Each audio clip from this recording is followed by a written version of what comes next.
All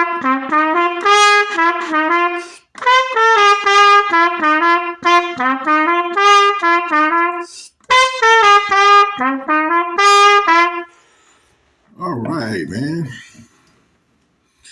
Welcome to the MPE Vision Podcast. I had to set the scene, man. I had to set the scene. Yeah, because listen, we're going to talk about Louis Armstrong and Miles Davis, man.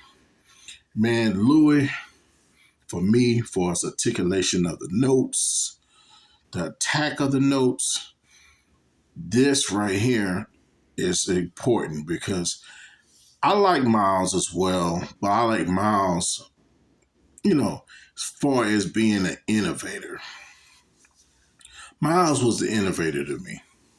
You know what I'm saying? He was an innovator. He was always branching different parts of music together. Like he did jazz and rap later on. Then he was trying to do funk because Herbie Hancock was the one. And this is no diss. Herbie Hancock was more tight on getting that jazz and funk together. Miles tried, but it just didn't. It was okay, but it didn't connect. Now, I'm not talking bad about Miles, man, because you got people who have literally named their kids after Miles Davis. You feel me? So I'm not talking bad about Miles whatsoever. You see what I'm saying? I'm not doing that. So, hey, I'm just telling you. The thing about Miles was an innovator. Miles was always reaching above and beyond jazz. Louis, though, for his skill set, now, Louis mostly popped around about the late 20s, like 30s. 30s he was hitting. Louis was hitting. So by the time Miles came in the 50s and in the 60s, Louis was old. And then because of that, a lot of times Miles and Dizzy, because anybody know about Miles and Dizzy Gillespie, they were pretty tight. They was talking bad about Louis. You know what I'm saying? Talking about he was a sellout and all this because he smiled all the time. You got to think, man. Louis Armstrong was born back way in the teens. So it was a different mindset. You got to think. Racism in down south was hell. So you got to think. Right about that time, in the 30s and the 40s, that was a different time period. And you got to think Louis was like, you ought to understand how much pressure he was under. This is when Louis Armstrong was in King Oliver's band, the Hot Five. So I'm saying that's when Louis was on point. Now, if you go back and listen to some of the recordings, it's going to be real eerie. You can't hear them. I did have the album where they redid all of Louis Armstrong's tracks, and it was, really right on point for us to hear. Miles stuff is already because with him being in the late 50s and early 60s, his stuff is already be what we call remastered, and you can hear his stuff more so than Louis.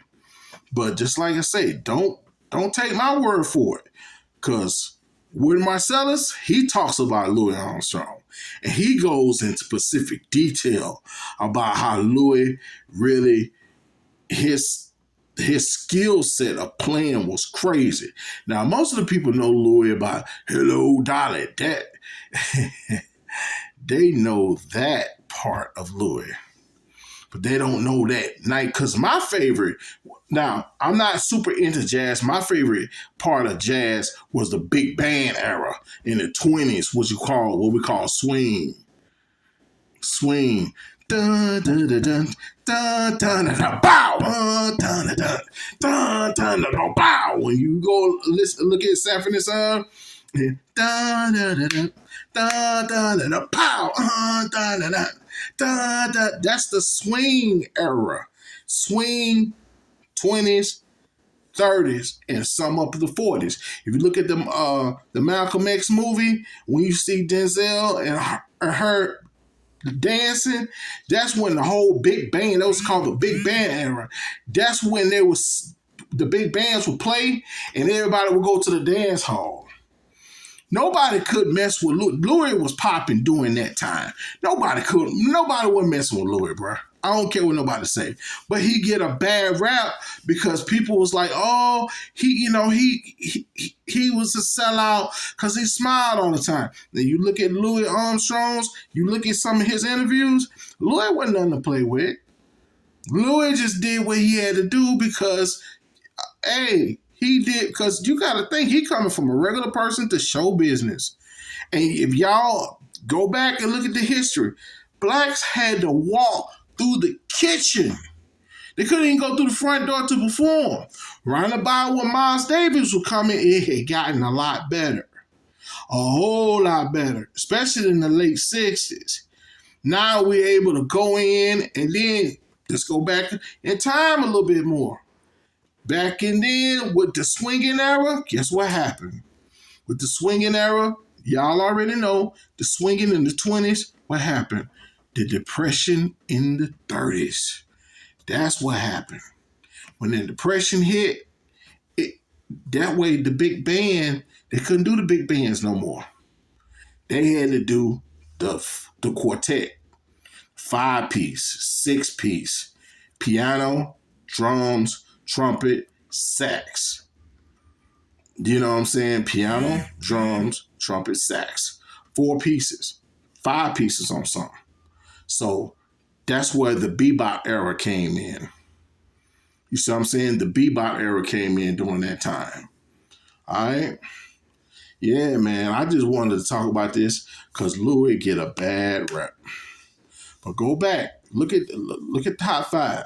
Dun, dun, dun, dun, dun. Now, that's not Louis' song, but I'm just trying to give you a gist of what they look for. Dun, dun, dun, dun, dun, dun, dun, dun, pow! You know, just like the funk always hit 1, 2, 3, 4, slam! You know, this is just some music theory, man. Music theory for the jazz enthusiasts. You know what I'm saying? And it's, like I say, if you don't believe me, check Wood Marcellus interviews. He talks about Louis and how important he is. And I'm not dissing Miles, because like you said, we people who name their children after Miles Davis.